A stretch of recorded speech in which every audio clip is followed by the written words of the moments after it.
Саламатсыздар, урматтуу көрүүчүлөр. Мына биздин аргумент телевидениясында жаңыдан иштей баштаган Көз караш деген программабыз бар.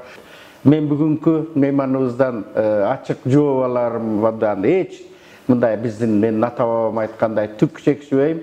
Анткени биздин мейманыбыз баарыңыздар жакшы билген Адахан Мадумаров. Саламатсызбы? Алейкум ассалам. Мына мен элге айтып койдум, мен кандай суроо берсем дагы тартынбай жооп берет деп.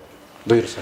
Мына Адахан мырза, мен ошо бир нерсени телекөрүүчүлөргө ачык айтып коюшум керек. Сиздин жаштыгыңыз менин көз алдымда өттү. Экөөбүз чогуу телевидение деген куттуу телевиденияда 90-жылдары чогуу иштешип калдык.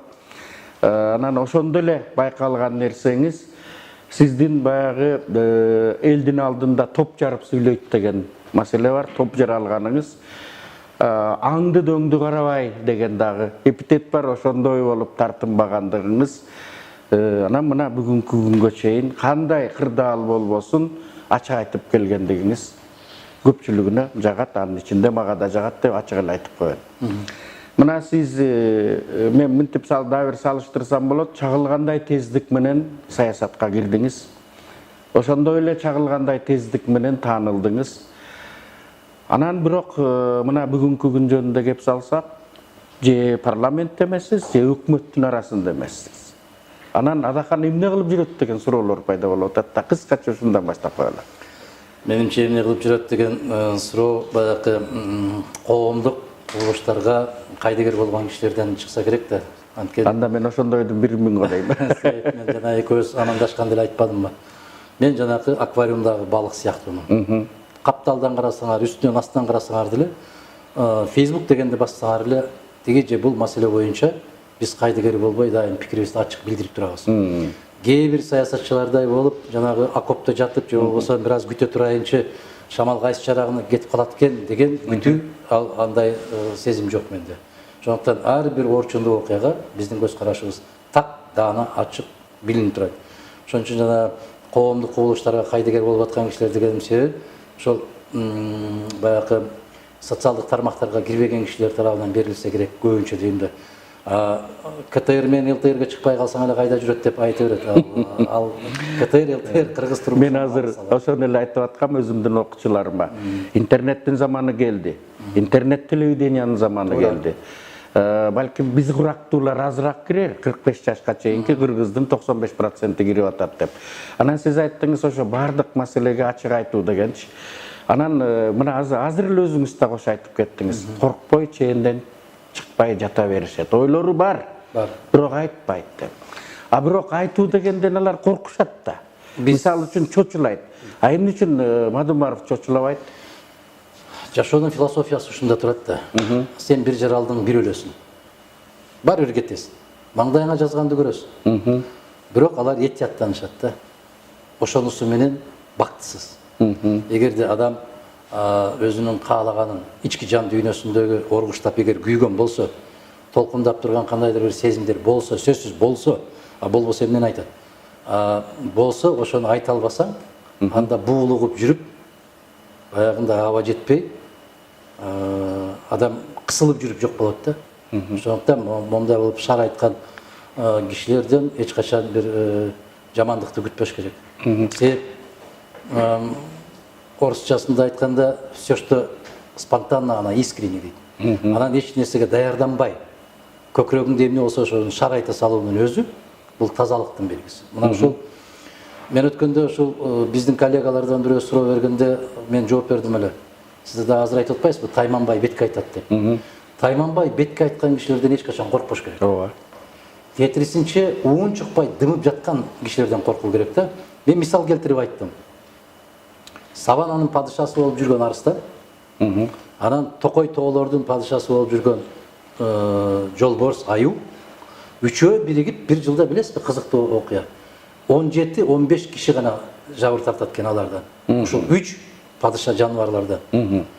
А көзгө көрүнбөй ызылдап жүргөн чиркей 2 миллион 700 миң кишини өлтүрөт экен.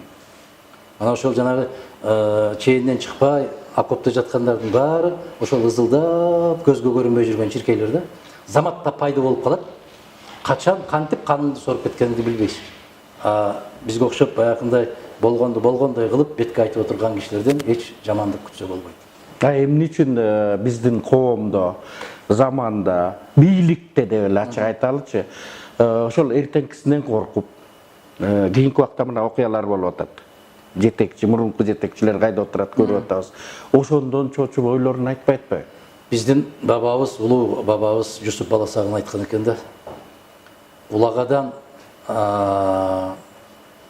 төрдөн орун тийген болсо нааданга, улагада калганыңа арданба дейт. Керемет сөзбү? Ооба. Биздин бүгүнкү күнгө айтылган сөз. Мына бүгүн өзүңүз айтып аткандай сабатсыздык, маданиятсыздык, анан кандай болсо дагы акча тапкандык, шылуундук, көз боемоочулук менен жашап аткан адамдар ошондой баягы төргө келип калышты да. Маданияттуу, сиз айтып аткандай сабаттуу инсандар эки себеп менен астында калып калды, улагада калып калды. Биринчи себеби алар берки азаматтардай болуп мындай бир жаакташа албайт. Алар ушул берки тырмакчанын ичиндеги азаматтардай болуп уурдай албайт. Алар элдин назарынан да, элдин каргышынан да коркот. Көпчүлүк учурда маданияттуулук уруксат бербейт ошондой болуп чулкунуп чыгууга. Экинчи жагынан коркоктук. Бизде интеллигенция аябай эле коркок болуп калбадыбы? Эч бир не деген окуялар болуп атат? Менин оюмча жеке интеллигенция эмес, бийликтегилердин 70% деле ошондой болот. Бийликтегилердин баардыгы баягы наадандар келип калганда бир жактагы акылдуулар коркотот да. Мен айтып атпаймынбы, жанагы арыстан жолборстор 15 киши, жылына 15 киши каза тапса алар, берки ызылдаган чиркейлер, көзгө көрүнбөй ызылдап жүргөн чиркей 2 миллион 700 миң кишини өлтүрүп атпайбы? Булар акырын аркасынан барып жок кылышып атпайбы? Уулап атат да, жанагы мындайча айтканда. Ошол сыяктуу аны жагдайды туура түшүнгөн интеллигенция жазуучу акындарыбыз, сүрөтчүлөрүбүз ийиндерине кирип кетишти да. Себеп кайсы жактан келип чагып кетишин билбей калды. Алар коркок, коркуп атат. Билесизби, той тамаша көп да бизде. Ошол тойдо танапис болуп калганда келип, не деген интеллигенттер келип колумду кысат да, баракелде, кандай болсоңуз ошол бойдон калдыңыз, таамай айтып атасыз, курч айтып атасыз, туура айтып атасыз, мен колдойм сизди дейт. Бирок элдин алдында айта алабы? Анан ошону айтып атканда жок, кептин баары ошондо да, кайгысы ушунда. Анан ошону айтып атып дагы эки жакты карап коет. Бирөө жарым угуп калбадыбы дегендей болот. Анан чет өлкөдөн келген бир акылман киши мага айтты да. Жекеме жеке сүйлөшүп келсе, аябай сабаттуу эл экенсиңер дейт. Бирок 10дон ашык топтолганыңар деле түшүнбөй калат экенсиңер, кандай булут экенсиңер деген сыяктуу. Жеке момундай болуп жашынып келип, колдоо көрсөтүп, колуңду кысып, желкеңден таптап, аябай колдоо көрсөтүп жыттагандар көп да. Сыймыктанабыз, суктанабыз деп. Бирок сиз айткандай элдин алдына чыккан эле калтырак титиреп басып, коркуп жатып калышат. Бул менимче айрыкча соңку 10 жыл, 15 жылдын ичинде аябай күчөп кетти ушул. Мен ушу нерсени айтып атсаңыз, Садахан мырза, мен жанагы орустун улуу акындарынын бири болгон Евгений Евтушенконун студент кезинде жолугушуусуна да бардым эле. Анан ошондо Галилей жөнүндө жазган «Земля вертится» деп баягы мойнуна илип аны өрттөйбүз дегенге чейин жеткенде папалар. Ошонун жанындагы окумуштууну элестетип кеттим да. Анын орусчасы мындай да: он тоже знал, что земля вертится, но у него была семья дейт. Мына ошол Евтушенконун көптөгөн ырлары, сиз экөөбүз ошол Россияда окуп, биз көптөгөн ушундай инсандардын чыгармачылык кечилерине катышып калдык да. Москва шаарындагы баягы адабиятчылардын үйү, Дом литератора. Ооба. Ар 4-күнү кечинде эмне деген гана жолугушуулар болчу эле. Баракелде. Дементьев, Вознесенский, ошол Евтушенко, Гамзатовдордун кечелерине катышып биз ошол кадимгидей кийинки 4-күндү күтүп, бүгүн андай кечелерге кезекке турган жаштарды көрбөйбүз. Биз бир күн эрте барып алып, ошол кезекке туруп, ошол жерге кирип калабызбы, жолугуп калабызбы деп. Мен соңку жолугушууларда ошол баягы Дмитрий Сергеевич Лихачев менен болгон жолугушуу керемет болуп калды. Николай Озеров менен болгон жолугушуу керемет болуп калды. Ошондо Дмитрий Лихачев ушинтип айтты да. Мен студент кезимде кээ бир сөздөрүн ушу блокнотко жазып алган адатыбыз бар эле, ушул күнгө чейин ушул адат калган жок. Адамда ыймандуулук, абирдүүлүк интеллигенциядан канчалык түшүп кетсе, ошол жашаган коомдун деңгээли ошондой түшөт деп. Мындайча айтканда, таразанын бир жак табагында сиз айтып аткан интеллигенция турса, бир жак табагында коом туруш керек экен. Экөө бири-бирине дал келип туруш керек. Шайкеш келип, тең салмактуулук болуп туруш керек экен. Азыр биздин коом кантип атат эми? Биздин коом, билесизби, баягы коом төмөн түшкөн сайын интеллигенцияны бутунан сүйрөп өзү менен кошо түшүрүп барат. Маргинализация деп коет. Мына сиз 90-жылдардын башында көз караш деген көрсөтүүң, публицистикалык көрсөтүүңүздө мына ошол проблеманы көтөрүп чыккансыз. Мына шаардын тегереги кандай болуп баратат, анан биздин кыргыз жаштары кайсы багытта баратат, кандай нукта баратат, жумушсуздук кайдан келип чыгып атат. Кийинки заманда эмне деген кесиптерге биз таңкыс болуп калабыз деген сыяктуу, эгер архивиңизде болсо, ошол көрсөтүүлөрдү көтөрүп чыгыңыз. Биз азыркыга окшоп архив сактабайт экенбиз. Тилекке каршы.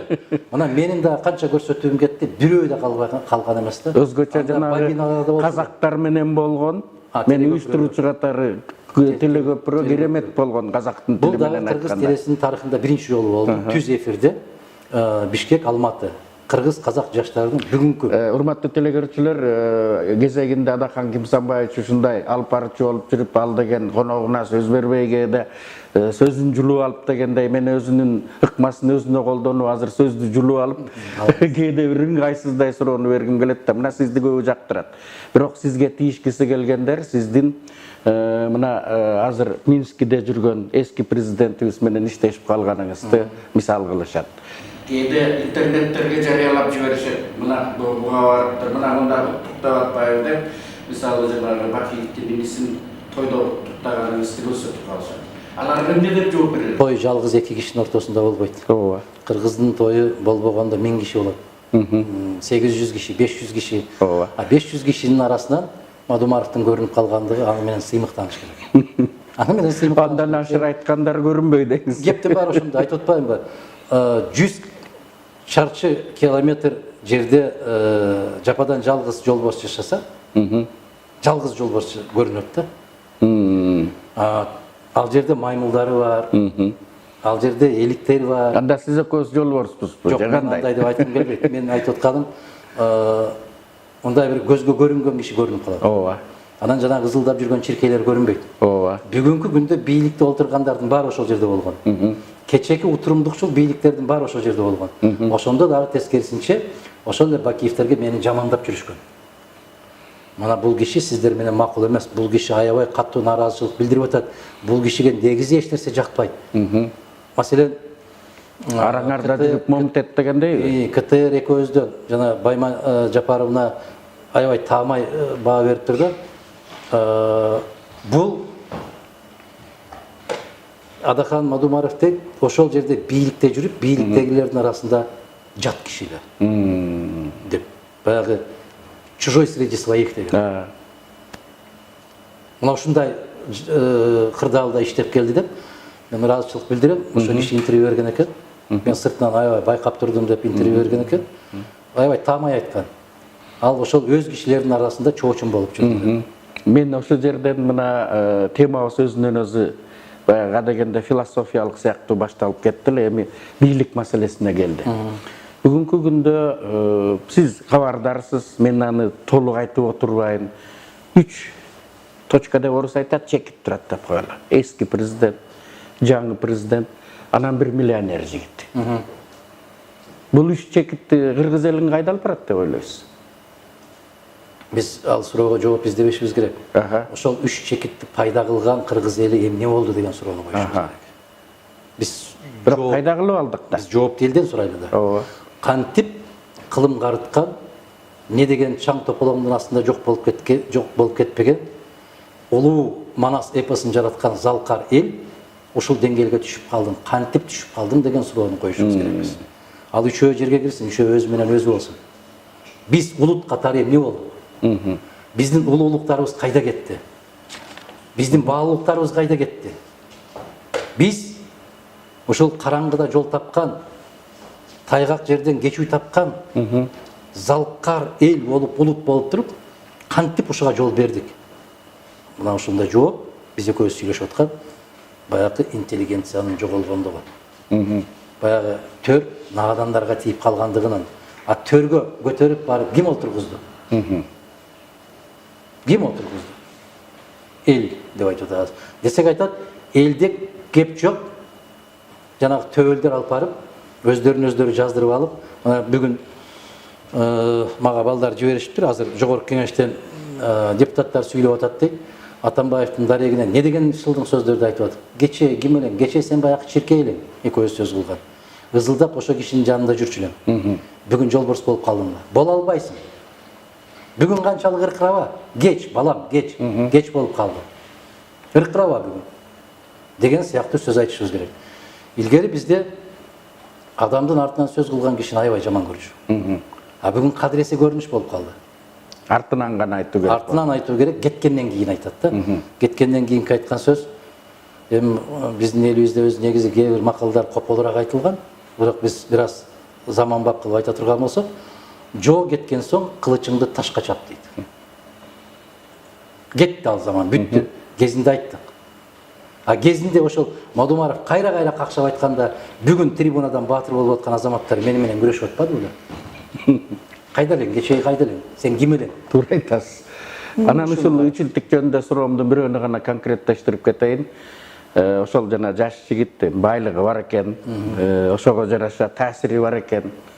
Ал бул кандай деп аны эсептесек болот? Чын эле ал эл жазып айтып аткандай бир жегич адамбы, же болбосо чыныгы элди ойлогон адамбы, же болбосо ал баарынан кыйын ошобу?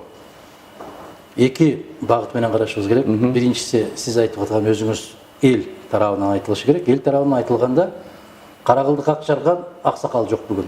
Жалпы улуттук деңгээлде аксакал жок. Аксакалды аксакал катарында көтөрүп алчу, сыйлап алчу жаштар жок. Аксакалдын кадыр баркын билип аны сыйлаган интеллигенция жок. Баары жок да. Баары аралашып кетти. Мен жана өзүңүз айткандай маргиналдашып. 14-жылы кубаныч, өкүнүч, кайгы деген бир чоң макала жазган элем. Ошол гезиттерге чыгып чоң талкуу жасады эле. Баары аралашып кетти деп айткан. Баары аралашып кетти. Бүгүнкү күндө молдоң дагы бир тең, алкашың да бир тең, кылмышкериң дагы бир тең, анан прокурор сотуң дагы бир тең, аксакалың дагы, анан сарбоз балапаның дагы баары бир тең болуп калды, аралашып бүттү. Эгер ошол жигит ушул деңгээлге чейин жеткирген болсо, кыргыз күч органдары кайда карап жүрдү? Эмне жасап жүрдү? Логикалуу маселе, суроо. Ошол жаңы президентти каржылады деп атат. Жаңы президентти каржылаган болсо, ошол кезде шайлоо аябагандай ачык демократиялык жол менен өттү деп какшагандарды эмне үчүн жоопко тартпайбыз? Кандай дейсиз? Кошумча Жээнбеков кошумча акча, сырттан акча алып келип, баягы мыйзамдагы көрсөтүлгөн акчадан сырткары 15, 20, 30 эсе көп акча чачканын келесоо менен акмактан башкасын баары көрүп турду. Мен ошону да айттым. Баары көрүп турду. Үймө үйүн таратылып атканын, үймө үй акча берип атканын, не деген сатып алуулар болуп атканын мен ошол кездеки сүйлөгөн сөздөрүмдү тапсаңыз болот. Интернетте бар. Сокур менен келесоо гана көрбөй атат деп айттым. Баары билинип турат. А эмне үчүн ошол кезде аракет жасалган жок? Эмне үчүн тыйып койгон жок? Маселе ошондо турат. Анан бүгүнкү күнү кантебиз?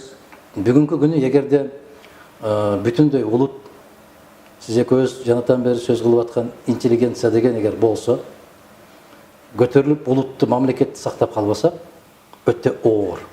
Кезинде аябай сындап келди Мадумаровду. Бу кишиге эч нерсе жакпайт, бу кишиге эч нерсе жакпайт, ал да жакпайт, бул да жакпайт. А 6-7 жыл өткөндөн кийин мен айтып аткан маселелерди өздөрү көтөрүп атпайбы? Бул уур экен, бул момундай экен, бул тигиндей экен. А эмне үчүн кезинде тепкиледиңер? Анда кечирим сурап койбойсуңар. Кезинде айттың, биздин кулагыбыз дүлөй болуп, көзүбүз сокур болуп, такыр эч нерсени түшүнбөй калган экенбиз. Ошондо бекер эле сен менен урушкан экенбиз деп бүгүн айтып койбойсуңар. Ошо Никита Михалковдун атасы Сергей Михалков кадимки Залкар орустардын классиктеринен бири, 3 гимндин автору. Соңкусунун дагы автору ошо киши. Ошо киши айтты эле да, Россия ушундай кызык элбиз дейт.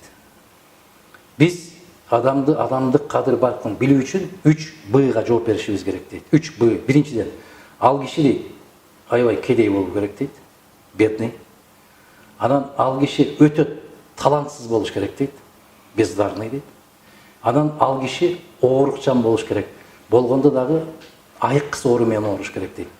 Больной, неизлечимый болезнь. Ошондо гана биз аны сыйлаганды билебиз дейт. Кыргыз деле ошобуз банда. Биз эч андан алыс кеткен жокпуз да. А биздин кыргыз ата бабаларыбыз эмне деп койгон? Таянаарың болбосо, таамай сөздөн не пайда дейт. А таамай сөз айтылат, күчтүү айтылат. Ал эки эсе күчкө ээ болот, качан ошону түшүнгөн элиң болуп, сени таяп кетсе. Мен түшүндүм сизди. Анан дагы бир суроо бергим келип атат. Эми бул кичине философиялык сыяктуу, достук мамиле деген болот. Бири-бирин түшүнүшү мамиле деген болот. Бүгүнкү күндө тилекке каршы абакта жаткан Өмүрбек Текебаевди сиз да мен да абдан жакшы билесиз. Мен журналист катары аны менен көп иштештим. Сиз талапташ, талапкер катары, кесиптеш катары иштештиңиз. Чоң үзөңгүлөштө болдуңуздар. Бүгүнкү күндө анын ушундай акыбалда жатышына кандай баа бересиз? Мен өтө тескери баа берем. Мен көпчүлүк учурда ошо кеседе өзүмдүн пикиримди айтып келдим. Кээде түшүнбөчүлүккө да кабылдым. Мага көпчүлүк айтышат. Ал киши сизге ушунчалык бут тосуп, ушунчалык сизге каршы иштеди, эмне үчүн ал кишини көкөрөтөсүз дейт. Мен саясатчы катарында ал кишиге тең келе турган бүгүнкү күндө ушул муңундан көргөнүм жок. Ал киши мыкты саясатчы. Ал киши бүгүнкү күндөгү бийликтин 3 бутагын бириктирип койсоң, 3 бутагын тең ордуна кое алчу киши. Анан мен айтып атпаймынбы жана Сергей Михалковду. Кишинин көзү кеткенде алакандай таш көтөрүп алып ыйлаганың жерге курусун. Кишинин көзү жылтырап жаныңда турганда ошону сыйлай билчи, баалай билчи. Мына Турдакул Мусубалиевдин 100 жылдыгына даярдык көрүлүп атат азыр. Эмне үчүн ошол киши соңку кездерде ушунчалык ооруп жатты, мынчалык көңүл бурган жоксуң? Эмнеге? Эмнеге Исхак Разаковду 40 жыл бою фамилиясын жаздырганга тыюу салып келдим? Эмнеге шайлоо керек болуп калды, сөөгүнө чейин алып келип, ыйлап барып башында олтурасың? Эмнеге Абсамат Масалиевди ушунчалык тепкиледик тирүү кезинде? Не деген гана сөздөрдү айтпадык?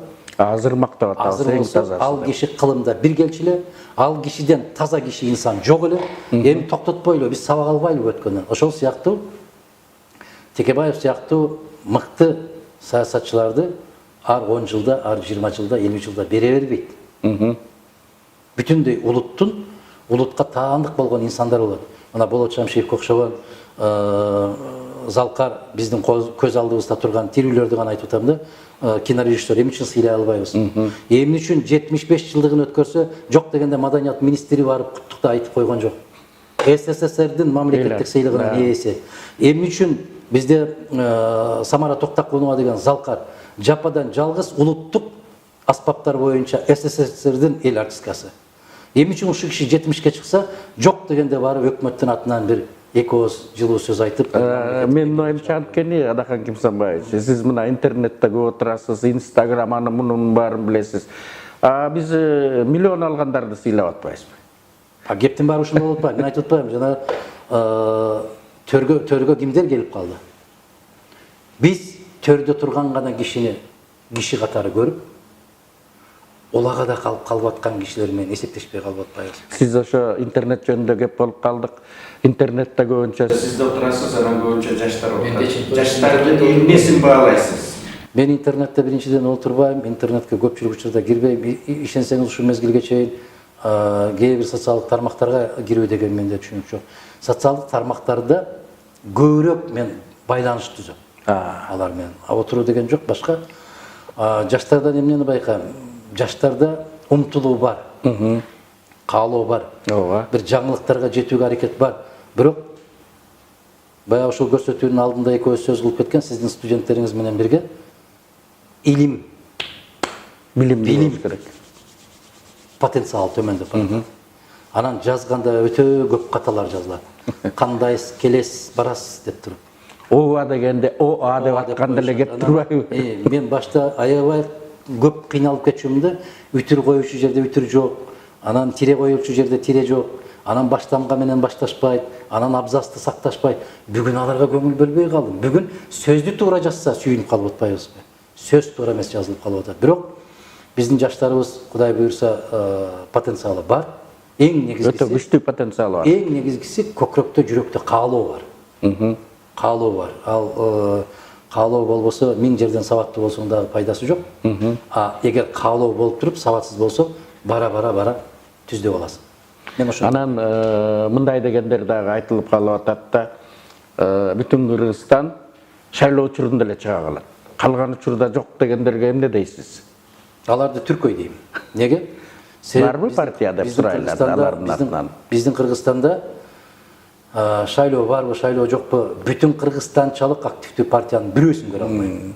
Бүтүн Кыргызстандын төрагасы катары башка партиялардын төрагасы өмүрүндө кыдырып көрбөйт. Бир да жерге барбайт. Биз бийликте болбосок дагы жана сиз айткандай, Чаткал болобу, Нарын болобу, Ысык көл болобу, Баткен болобу, кайсыл жерде эмне улуттук деңгээлдеги маселе болсо, биз барбай калбайбыз.